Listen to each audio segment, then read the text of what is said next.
Alors ici, à Château-Vallon, scène nationale, nous sommes au point d'orgue d'un travail de 3 ans avec l'agence Art Sud, l'agence du spectacle vivant, sur la prise en compte de l'environnement, sur la biodiversité,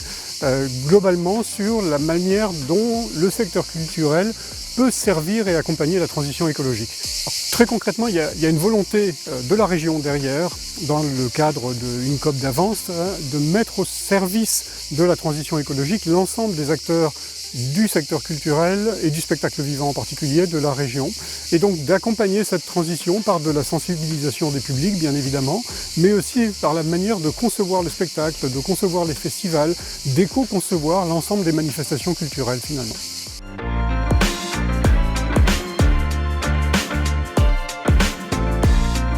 Un exemple qui a été dans le domaine du biomimétisme, qui a été travaillé tout particulièrement, c'est la question de la résilience. Bon, avec la crise récente, la crise sanitaire, le secteur culturel a été énormément impacté, les lieux ont été fermés. Et donc toute la question de la réorganisation, du redémarrage, de la coopération, de la manière dont on va mutualiser les ressources, les équipements, les compétences et la manière dont on va mieux coopérer ensemble pour pouvoir mieux rebondir, ben ça aussi c'est du biomimétisme et on va puiser notre inspiration dans les écosystèmes, dans ce qui se passe dans les écosystèmes au moment de ces transitions, ces changements climatiques, ces périodes de stress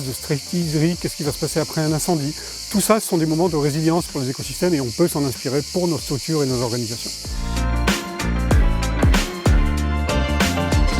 À titre personnel, ça fait des années que je travaille avec l'ARB sur des sujets aussi variés que l'économie circulaire, l'écologie industrielle et territoriale, l'économie de la fonctionnalité sur les achats, par exemple, les achats publics, les achats des collectivités. Donc on a animé des ateliers ensemble, on a produit des livrables, des guides de référence qui sont aujourd'hui accessibles gracieusement pour l'ensemble des acteurs économiques et des collectivités. On a évidemment travaillé énormément avec les acteurs de la sphère scientifique, les acteurs de la sphère économique et les acteurs de la sphère associative sur la gouvernance de ce bien commun qui est la biodiversité.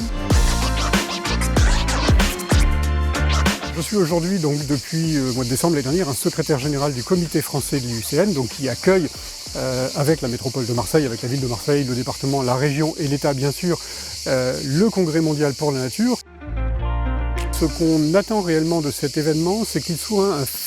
un temps fort de mobilisation de l'ensemble du public. Et quand je dis des publics, c'est aussi bien du grand public, du public familial, du public local, avec les espaces Génération Nature, avec des espaces d'animation, de découverte, de compréhension et d'appropriation de ce que c'est que la biodiversité et ses enjeux et des leviers que chacun peut avoir. Mais on invite aussi les acteurs économiques, les entreprises, les collectivités territoriales, les écoles et le secteur éducatif en général à venir aussi participer pleinement à ce congrès.